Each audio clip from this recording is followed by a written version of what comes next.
Um ministro do STF acaba de tomar uma decisão que pode voltar contra ele de forma devastadora. Um pedido que parecia burocrático levantou suspeitas ainda maiores. Afinal, até onde vai a imparcialidade quando o alvo é um ex-assessor que revelou bastidores constrangedores? Segura, porque o que vem a seguir mostra como essa história pode sair do controle. O ministro Alexandre de Moraes, do Supremo Tribunal Federal, pediu a extradição de Eduardo Talhaferro, seu ex-assessor no Tribunal Superior Eleitoral. Talhaferro está na Itália e foi denunciado pela Procuradoria-Geral da República pelos crimes de violação do sigilo funcional, coerção no curso do processo, obstrução de investigação de organização criminosa e tentativa de abolição violenta do Estado Democrático de Direito. O pedido de Moraes foi encaminhado ao Ministério da Justiça, que enviou na última quarta-feira a solicitação ao Itamaraty para formalização junto ao governo italiano. Quando o próprio ex-assessor vira alvo de extradição, a dúvida que paira é simples. Estamos diante de justiça ou de autoproteção?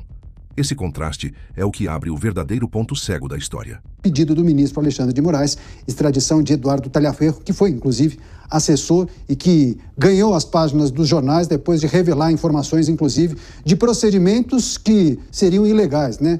Relatórios, informações que baseassem, inclusive, determinações do Tribunal Superior Eleitoral em relação a Jair Bolsonaro. O que nós precisamos trazer e concluir a partir dessa determinação do ministro Moraes, hein, Diego? Caniato, eu quero até fazer um link em relação à declaração desse caso do ex-assessor Alexandre de Moraes com a declaração do prefeito Ricardo Nunes de que deseja que o presidente Jair Bolsonaro tenha um julgamento imparcial. É muito complicado a gente falar em imparcialidade quando a parcialidade ela já é comprometida, ela já se mostra presente no início de alguns julgamentos.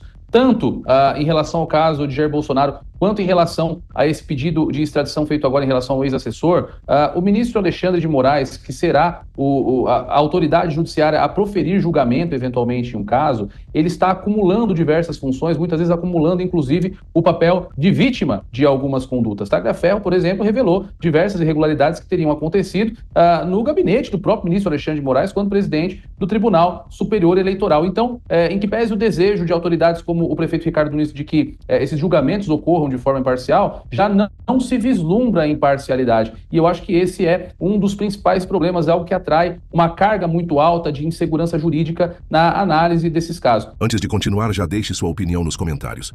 Aqui está o ponto cego. Como acreditar em imparcialidade quando quem julga é também quem acusa e quem se diz vítima? Isso coloca a balança da justiça em xeque, e o custo disso vai muito além de um processo isolado. Pois é, inclusive, né, esse episódio ficou conhecido como vaza-toga, né? Os vazamentos de mensagens dos magistrados em uma clara alusão, uma menção a Vaza Jato. Mas, Diego, eu me lembro que a Folha de São Paulo fez uma ampla reportagem trazendo, inclusive, as informações que teriam sido compartilhadas ou enviadas pelo Talhaferro ao jornal, ou que o jornal conseguiu por intermédio do Talhaferro.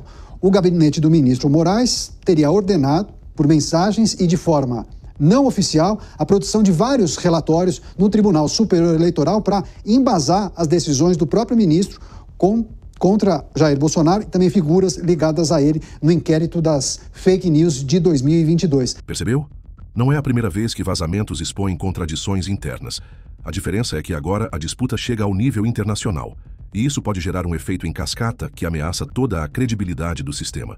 Esse é o grande problema, Caniato. O grande problema é que o Supremo Tribunal Federal, o Tribunal Superior Eleitoral, por serem cortes finais, por serem instâncias finais, o Tribunal Superior Eleitoral, no caso da Justiça Eleitoral, e o Supremo Tribunal Federal, no caso de todo o Judiciário brasileiro, é aquele que disse que tem a possibilidade de errar por último. É quem dá a palavra final, é quem faz o julgamento em última e em definitiva instância. E essa é também uma crítica em relação às pessoas que são julgadas, por exemplo, em relação ao 8 de janeiro. A quem essas pessoas podem recorrer para ter garantido, para que a ela seja garantido o princípio do duplo grau de jurisdição, por exemplo, também consagrado na nossa Constituição, para que tenha um direito de revisão de suas decisões. Quando um ministro de uma Suprema Corte comete um erro, ou pior nesse caso, comete um ilícito, quando transcende suas competências, quando acumula o papel papel de julgador, de vítima, de investigador, de condutor de inquérito. Quando essas ilegalidades ocorrem na Suprema Corte, é muito difícil que isso seja corrigido. Esse é o principal fundamento pelo qual eu, por exemplo, sou favorável à anistia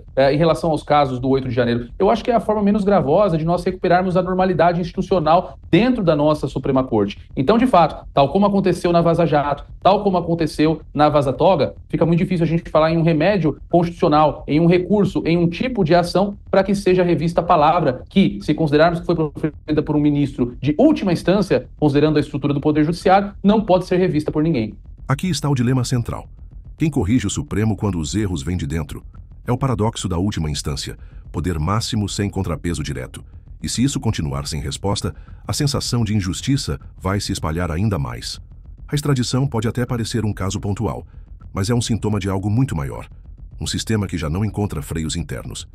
E tem um detalhe sobre como esse pedido foi articulado que abre um novo cenário ainda mais preocupante. Esse detalhe eu vou trazer no próximo vídeo.